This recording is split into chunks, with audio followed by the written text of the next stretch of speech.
What is a good ritual when we preparing for a new construction of a house? But bago po tayo magpapatuloy o bago tayo magsisimula, i-like, i-subscribe ang video na to para palagi po kayong updated sa mga bagong video upload ko. Welcome back to my channel. Magandang araw po sa inyong lahat. Kamusta po kayo? Si Malu po ulit, isang real estate sales agent. So shout out ko lang po dahil birthday ko po ngayon, kaya happy birthday to me. Shout out ko lang po yung dalawang anak ko, Syra and King, also to Hilda, Flory, and Ron Arvin, and also to Ruby. Thank you so much for your love and support. We love you too. And also to my friends, my relatives, my brothers and sisters, my nieces and nephews, to all of you who watch this video vlog. So, binabati ko po kayong lahat. Bago po magsimula, magtayo po ng bago pong bahay,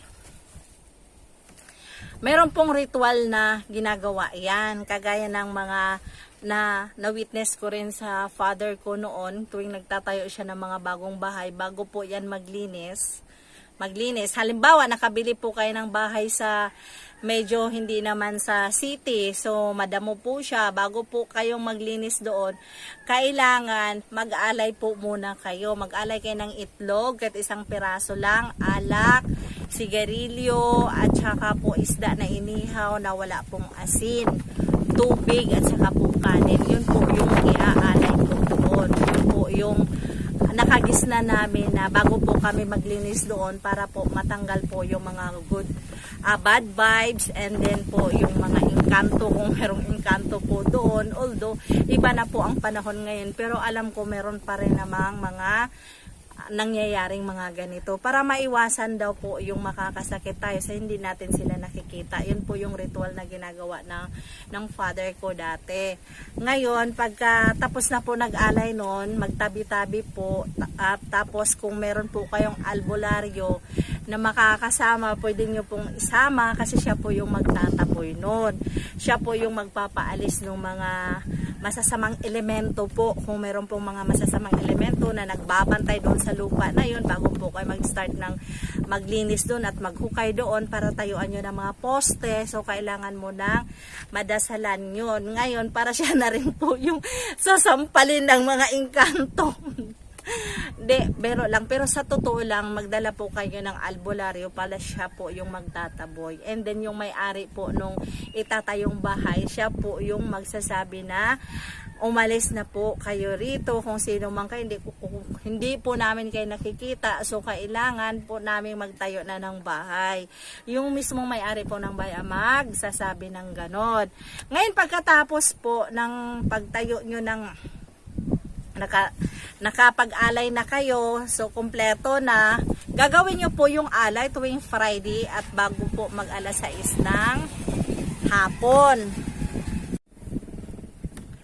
Pagkatapos po noon, bumili po kayo ng baboy na puti. Yung baboy na puti po, iaalay po yung dugo noon.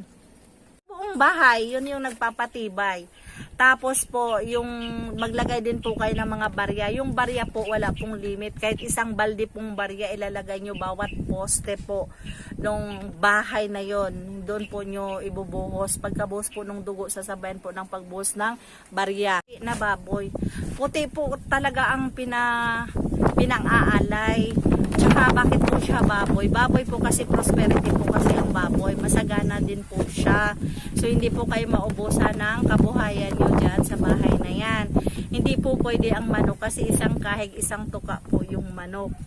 Yun po yung ano doon, yun po yung pinaka-logic nila. Tapos po, yung ano po, yung barya, yun po yung yung nagsisilbing ano nyo, kayamanan nyo po dyan. Habang nakatira kayo, habang buhay po kayo nandyan, at habang buhay nakatayo po yung bahay, swerte po yung bahay na yun. Lagi po mauubusan ng pera kasi may pera na po doon sa poste. Yun po yung kasabihan kung bakit naglalagay ng ganong, naggagawa ng ganong ritual bago magsimula ang construction.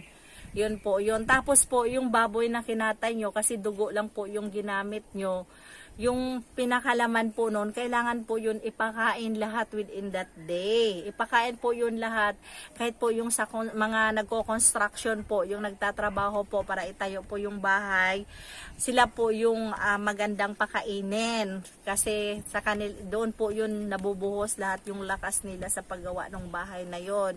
Yun po yung kasabihan na nakagisnan ko po. Yun, basta buong araw na yun, ipakain po yung isang buong baboy na yun na kinatay. Yun po yung kasabihan natin. Yung father ko, nagtatayo pa lang po siya ng mga bagong bahay po. And then, pagkatapos po noon, ang hindi po pwedeng yung bahay na yun, nung, di ba, pagkatapos po, hindi po pwedeng mamatayan yung bagong construction na yon, yung bagong bahay na yon. Halimbawa po, may natutulog po doon kasi nagbantay po ng mga materialis po doon sa construction na yon.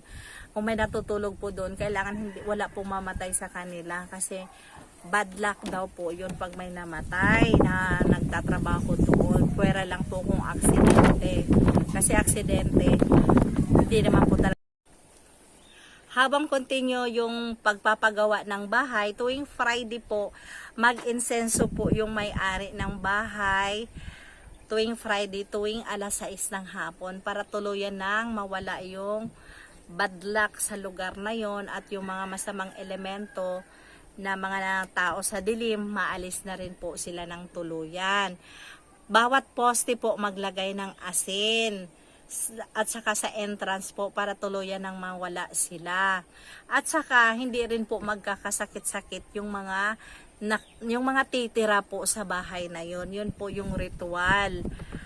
Yung iba naman, ginagawa pa nila yung bawat poste, meron pa silang tinatanim na kung ano-anong mga herbal, pero hindi ko na yun po alam.